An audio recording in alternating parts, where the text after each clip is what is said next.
Did you know that early astronomers thought there were oceans on the moon? I asked, looking up from my book. My mom shifted in her bed, a tangle of IV tubes shifting with her.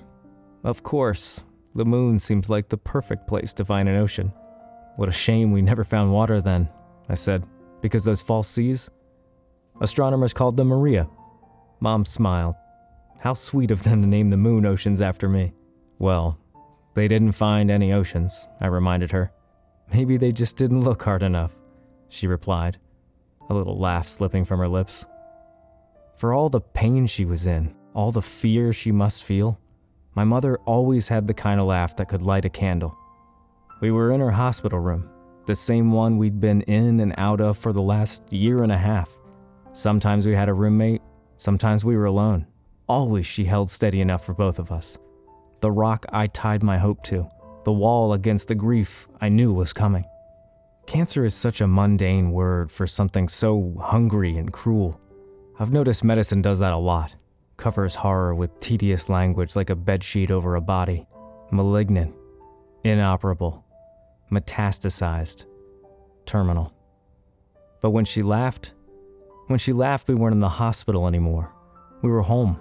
When she laughed, she wasn't sick. She was young again, and I was a kid. And the world was a bright place begging to be explored. What a miracle my mother was. Cancer has taken so much from her, aged her and hurt her, but it could never steal her laugh. That was hers to keep. "How are we feeling today?" the doctor asked. He came in less and less often. We could all sense this was the final stay in this room. "Just brilliant, Doc," my mom said, struggling to sit a little higher. "We can still go dancing later if you'd like, though we'll have to ask my son's blessing. Ever since his dad died, Brian's been very protective of me." I put on a stern face. "I'll need to know your intentions are pure, Dr. Bradshaw." "As the driven snow," he played along. "But I might need a rain check on the dance, Miss Willen. I'm not as young as I used to be." He emphasized his age, running his fingers through gray-white hair. My mom tapped her bare scalp. "Right there with you, Tiger," she said. Dr. Bradshaw smiled, but I could tell he was burdened. I saw him glance at the small idol I'd placed on my mother's nightstand. The talisman was a miniature oak tree carved from gray soapstone. There were 4 faces etched into the tree, a sentry against ill health and bitter spirits. I could tell the stone tree made the doctor uncomfortable. In all honesty, I had a tough time looking at the idol for more than a few seconds. The faces were each whittled in vivid expression. The face closest to my mother's bed was smiling kindly, and the face pointed towards the door was snarling, meant to ward away harm. The final 2 faces were both weeping. All 4 faces were too human, too raw. There was a weirdness to the stone tree that put people on edge, but I'd grown used to every shade of weird you can imagine. My mother's side of the family was full of stories of unexplained luck and mysterious tragedy, whispered secrets and unexplained deaths. By all accounts, my maternal grandmother was either an honest-to-goodness witch or full-bore, high-caliber crazy. Or both. Probably both. The stone tree was from a box of my grandmother's things I'd found in the attic earlier that month. Maybe it was just a coincidence, but my mom did seem to get a bit better when I'd brought in the talisman. At least for a little while. I was daydreaming about family history and the odd box while Dr. Bradshaw checked his charts and Mom's vitals. "Can I talk to you for a moment?" he asked, ripping me back to reality. Dr. Bradshaw tried to keep a light tone, but I could tell he didn't have good news. The hospital hallways smelled like ammonia and birthday cake. Someone must have had a party. Maybe a patient, maybe a nurse. Strange how you remember the insignificant details while your world is crashing down around you. "I'm so sorry," Dr. Bradshaw told me. "The results came in this morning. It's spreading aggressively. We held it back as long as we could, Brian. Your mom is a fighter, but right now we just need to, well, try to keep her as comfortable as we can. Brian?" The wall was cracking. Grief waiting on the other side, heavy and cold as an empty house. I'd known for months that this was the most likely outcome, but it still hurt to hear. Hurt worse than I could stomach. "There's nothing left to try?" I asked. fighting down the urge to throw up. Anything experimental, untested? Anything? Dr. Bradshaw shook his head. I'm sorry. Sometimes we just run out of options. She fought a good fight. How long does she have left? I asked, looking back into her room. She'd fallen asleep. Not long, maybe days. Have you considered hospice? The smell of ammonia and birthday cake. The steady beep of Mom's heart monitor. I tried to focus on the world around me. My hope wasn't dead yet. If medicine couldn't help my mom, maybe something older could. I thought of the box of my grandmother's things waiting in the attic. There was a lot in there I hadn't gone through yet. Books and candles and secrets and lost things. Maybe there was a cure, or at least a way to keep the fight going. No, I said. If all that's left is to make her comfortable, I want to take her home. The doctor smiled. I understand. We can give you some medication, ways to help with the pain. He put his hand on my shoulder. Your mom's been in a lot of pain, but she'll have peace soon. You've done all you can. I know. I lied. Thank you. Mom lived in a small ranch house 10 miles outside of town. There wasn't much in the way of neighbors besides some woods and a creek slithering through her yard. It was a windy, warm March afternoon when I took my dying mother home. That night I began my work. I was going to turn the house into a bunker, a maze death could never solve. I would keep my mother safe. I would find a way to keep her alive. The little red book was full of ideas. Running water was an obvious place to start. The creek behind the house was barely a trickle, but it should provide some coverage to the south side of the property. Salt was next, lining the doorways and window frames, then in an unbroken circle around the entire house. This step was to be repeated daily, the red book stressed, or even multiple times per day. Even a moderate breeze played holy havoc with any salt poured outside, so it was always best to trace and retrace every few hours. Water and salt were common defenses against man's oldest enemy and well known. The book offered other, less conventional advice. It took me nearly a week to finish carving the symbols and signs into the walls, the floors, even the trees on the property. Sometime around noon on the third day, on my back in the crawl space etching strange marks onto the underside of the floor, it struck me how ridiculous I was acting. There was no proof that any of the information in the little red book was anything other than the delusional ramblings of a bizarre woman I'd only met once or twice as a child. For all I knew, the runes meant to ward off death were actually a grocery list written in Cantonese. But I was desperate, and every time I saw my mother, she looked frailer, more fragile. So I continued carving and praying and building layers upon layers of protections to keep death far away. Making my marks took me all over the property. It was a big yard, nearly 3 acres, that blended gradually into the surrounding forest. I wasn't able to pinpoint the exact boundary where cultivated met nature. The edges simply bled together, but I did my best to create a clean border with lines between the symbols. I'd always loved the wildness here. The way you could wander a few hundred yards away from home and feel like you'd travel hundreds of years into the past to somewhere primal.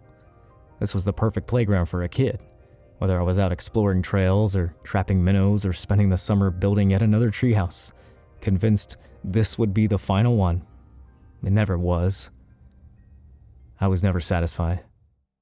The house itself, though small, was more than enough room for my mother and me. Dad died when I was 7. I don't remember much about him, just how big he seemed, with a bonfire grin and arms that I thought could hold the world. My mom often said I took after my father. I could see it in the old pictures of him. We had the same eyes, green as moss in the summer, and the same fiery shock of red hair. Enemy to every comb on the planet. The sicker Mom got, the more often she called me by my father's name. I worried when she drifted away like that, but a part of me was proud she'd mistake me for him. After all the symbols were carved, there was a few steps left in the book to deter death from visiting. There were dozens of charms and talismans in the bottom of the old box in the attic. I sat up there combing through everything my mother left behind, referencing the red book, pushing the tiny charms into tidy piles. None of the idols were larger than my thumb. Some were iron and others were wood, some were heavy, others light. All of them were uncomfortable to look at or touch. The attic was drafty, but not nearly enough to explain the cold that burrowed into me as I sorted the charms. I'm not particularly tall, but the attic felt like it was designed for dolls. Beams so low I couldn't even walk bent over. I moved around on my knees, rough floorboards threatening splinters even through my jeans. I could have taken the box downstairs when I'd have more room, but the idea filled me with a deep unease. It seemed better to leave the box up in the attic, only taking down objects as I needed them. Up here, at least. My grandmother's items, her legacy, was quarantined. The Red Book was very specific about the distribution of the totems around the house and property. I walked carefully through my mom's backyard, boots plopping in and out of mud, compass in hand. It had rained nearly every day since I'd taken my mom home from the hospital. I knew it was almost certainly a coincidence, but couldn't help wonder if the soft curtains of rain falling to the ground were for her. I placed charms in a compass rose with the house in the middle. The most disturbing objects were given places of honor at each cardinal direction. Water, salt, wards, charms, all placed carefully, intentionally. My grandmother's book promised that these would offer some degree of protection against the inevitability of death. The symbols would confuse it, the talismans distract it, and the water and salt make barriers to slow it down. But death might still find a crack to slip through, so the Red Book recommended one final trick. There was a small candle in the bottom of the box, dirty white as stained paper. When I took the candle from its case, the smell made me gag. You ever walk past a portable toilet in the dog days of summer? When it's so hot, the blue plastic has started to warp and bubble. Imagine that smell distilled into a finger's worth of wax. I brought the candle downstairs, placed it on the dining room table, and set it alight. The wick caught immediately, the flame burning an unusual red-brown. No heat came off of the candle, and it actually seemed cooler the closer I moved my hand to the fire. Once the wax began to melt, the smell was 10 times worse than it was back in the attic. I choked down a greasy sickness crawling up my throat and quickly left the room, shutting the French doors as I went. That helped trap the odor, but I couldn't shake the sense of nausea. I went to check on my mother. "Do you remember the day you ran away?" my mom asked, sitting in her bed, lunch untouched on the nightstand beside her. I didn't think she had any weight left to lose before she was nothing but bone and memory. Her skin was rice paper over a frame that seemed smaller every day. Her eyes, though, no matter how fragile the rest of her became, remained 2 little lanterns against the dark, blue and bright and alive. "I didn't make it very far," I answered, "and I wasn't really running away, only stretching my legs." Mom smiled. "You told me you were leaving for the circus. You wanted to be either a lion tamer or a strong man or maybe a fire eater. I think I wanted to be all of that combined. Young me was big on multitasking." My mother turned so she was looking out the window into the yard. "I was so scared when I found your note, the one saying you were leaving. My hands were shaking like you wouldn't believe when I called the sheriff, and then Mr. Jonas down the way. It felt like we were searching for you for half the night, even though it couldn't have been more than an hour before we found you there, lost in the woods, wandering around and shivering. You hadn't even brought a jacket." I sat next to my mom on the bed. "Yeah, I didn't exactly plan ahead for my circus escape. I remember getting over the idea real quick, but I couldn't find my way back. I'm glad you found me." "I'm glad too," my mother said, and I noticed her wipe away a tear. "I'm so glad. That hour you were gone, Brian, that was the most afraid I've ever been. Afraid we wouldn't find you. Afraid you might be hurt or worse. I couldn't hardly breathe through the fear. Then, suddenly, you were there, and the relief nearly knocked me over. I think we stayed up together the rest of the night watching the stars. I wanted to make sure you could find the North Star in case you ever got lost again." She turned back to me, reached out her thin hand and placed it over mine. There were still tears in her eyes, but she smiled her lighthouse smile, and for a moment, I saw her just as she used to be, just as she was the night I ran away and my mom found me. I squeezed her hand. I was scared too. I was afraid I'd be stuck out there. "What made you think of it?" "Well, I've been thinking a lot about dying lately, and don't," I interrupted. Don't talk like that. You're not going anywhere, not for a long time. It's okay, she said, squeezing my hand back. It's okay. I've known real fear, and what I'm feeling now, it's not like that.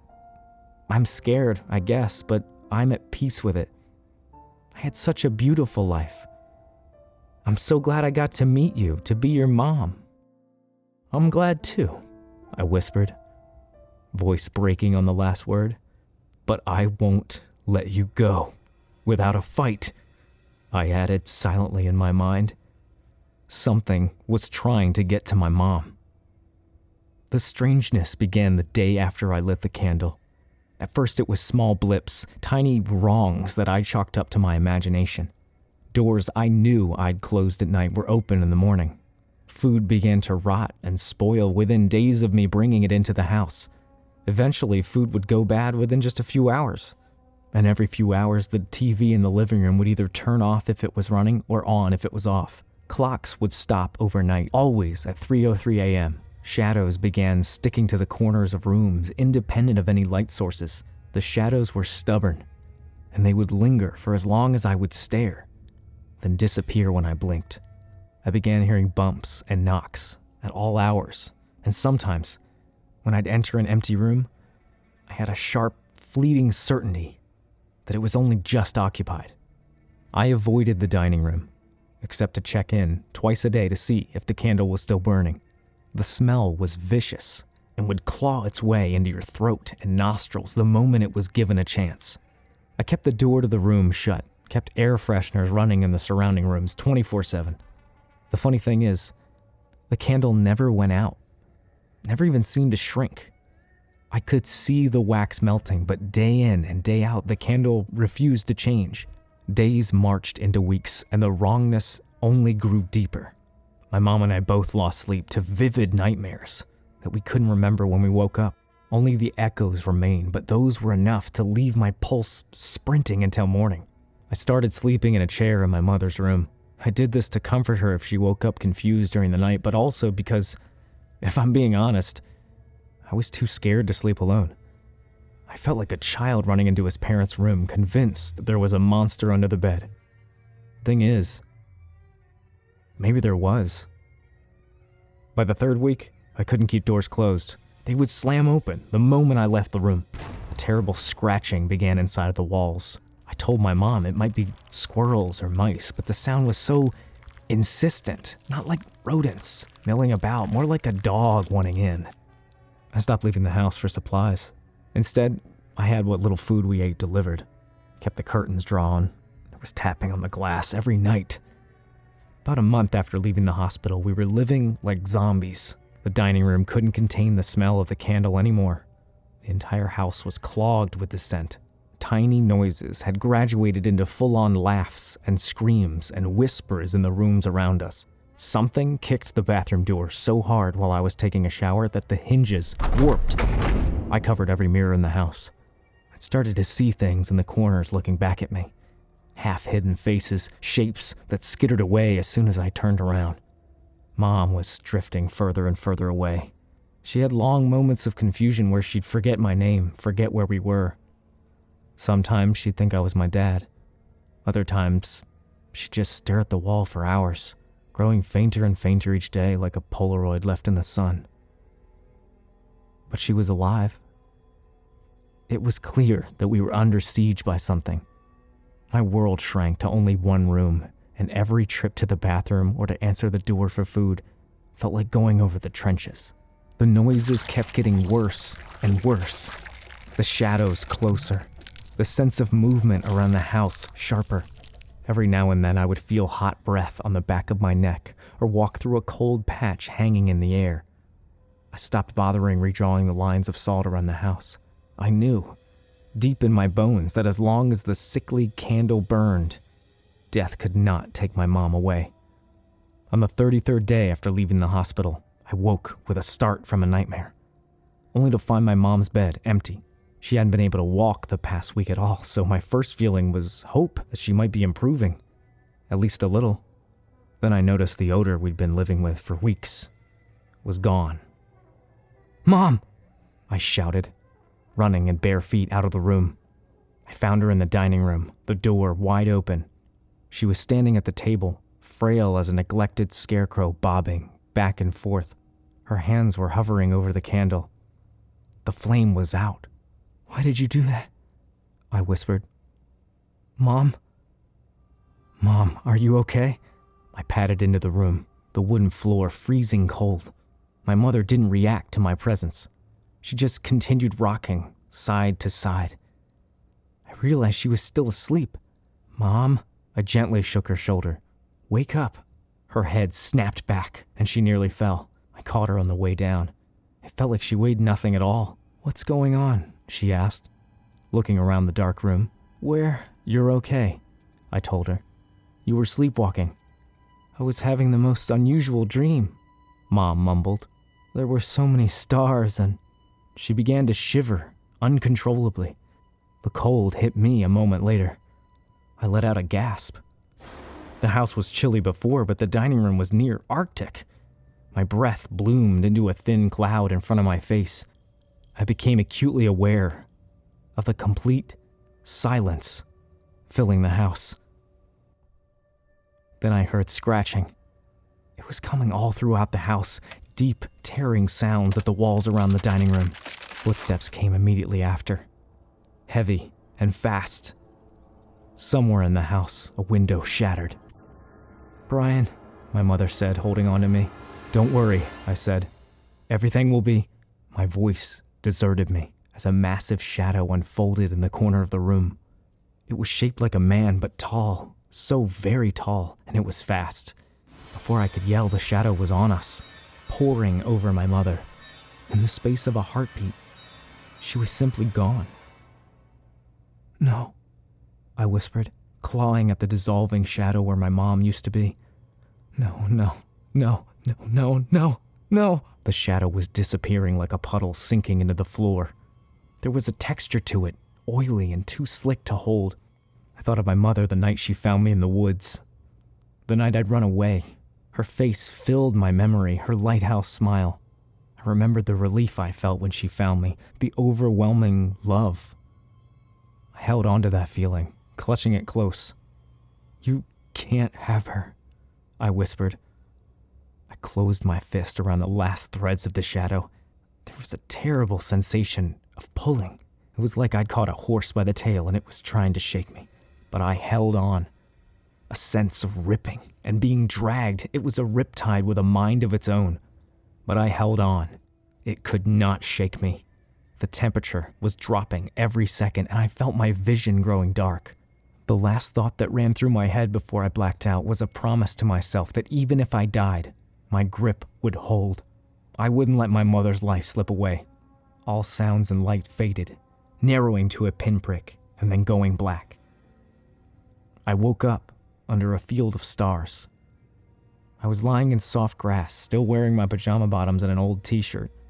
It was cool wherever I was, but comfortably so. I stood up.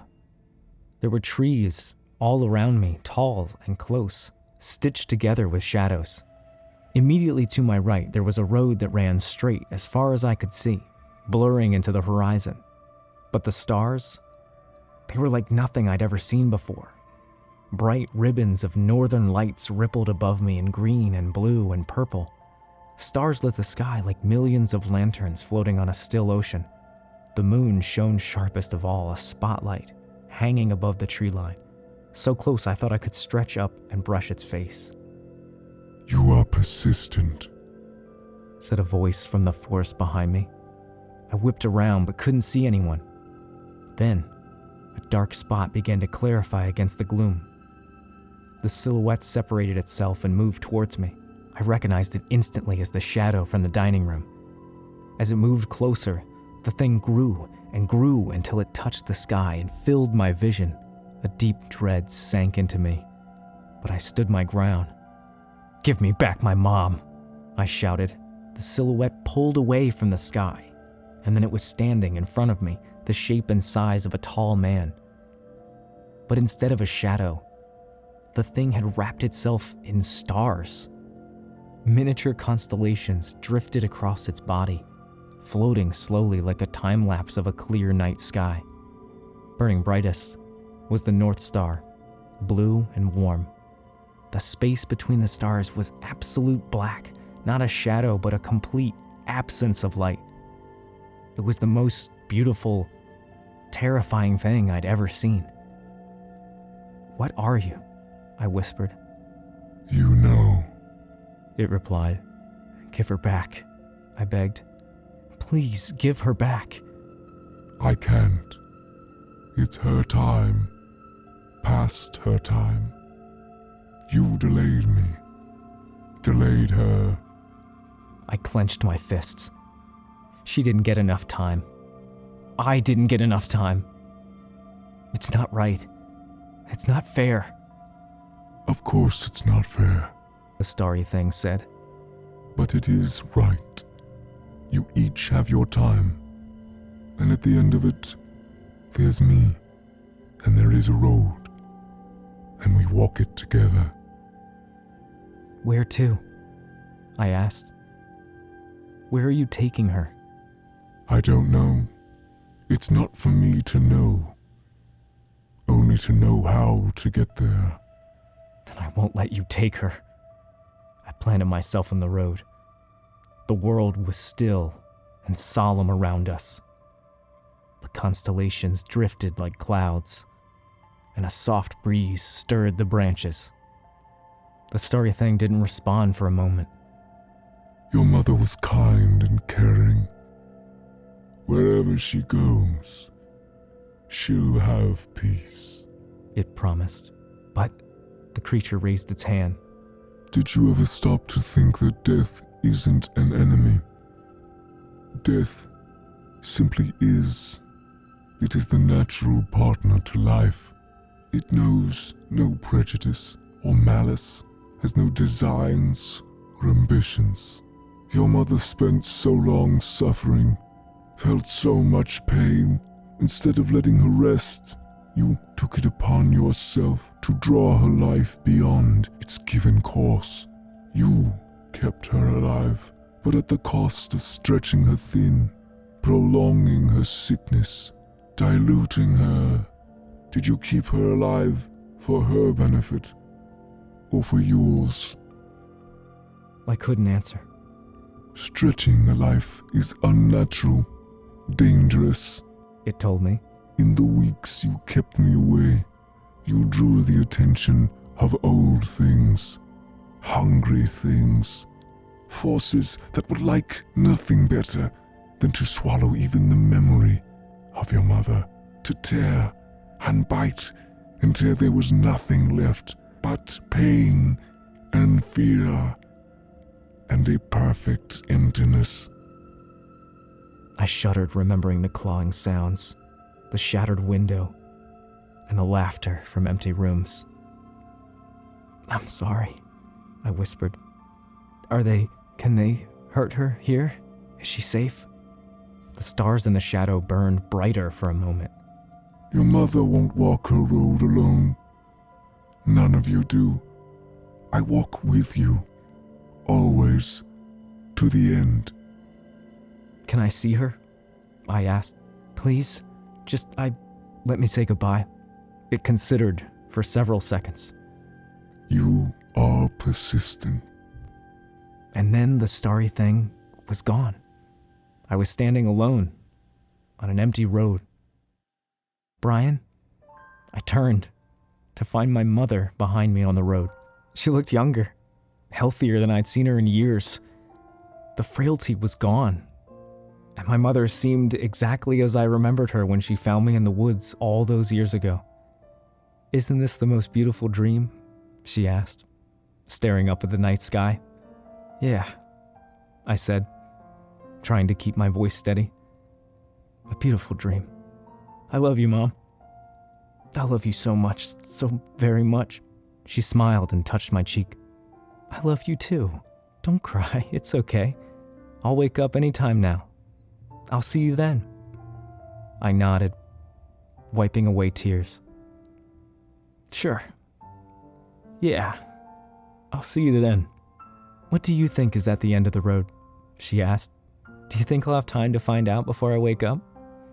I looked out at the road, scanning the trees for any hungry shadows. I don't know. I don't know where it goes, but promise me you'll be careful. My mom smiled wider. Of course I'll be careful. And she won't walk alone, said a familiar voice behind us both.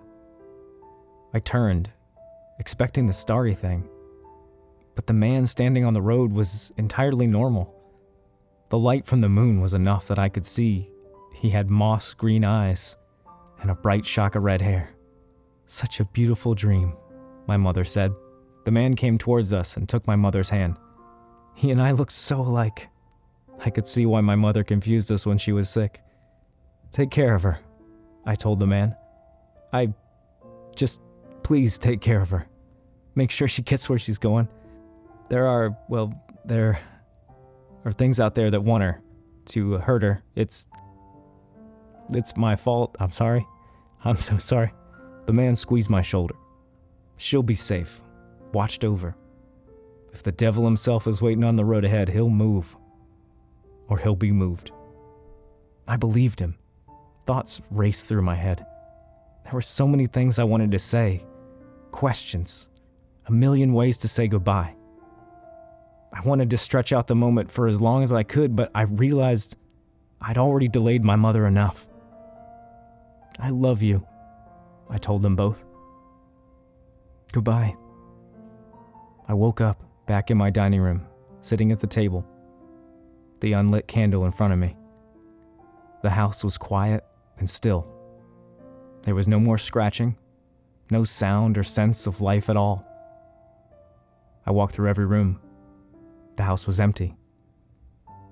I was alone. I've spent the past couple of months working on the house, erasing the marks I'd made, fixing up the property. Some nights I take long walks out into the forest. I'm far enough in the country that on clear nights it's like looking up at a sea of stars. I think about my parents the most during those walks. I grieve and remember in my own way. And I wonder where their road went, if they're still traveling or if they reached their destination. I hope that their road takes them strange and beautiful places. When I walk at night, I look up for the North Star to keep from getting lost. Maybe they do the same. When it's full, I also look up towards the moon. I wonder if my parents had a chance to visit, to search for hidden oceans. I like to think they did. But the moon has at least one Maria. The one I love most.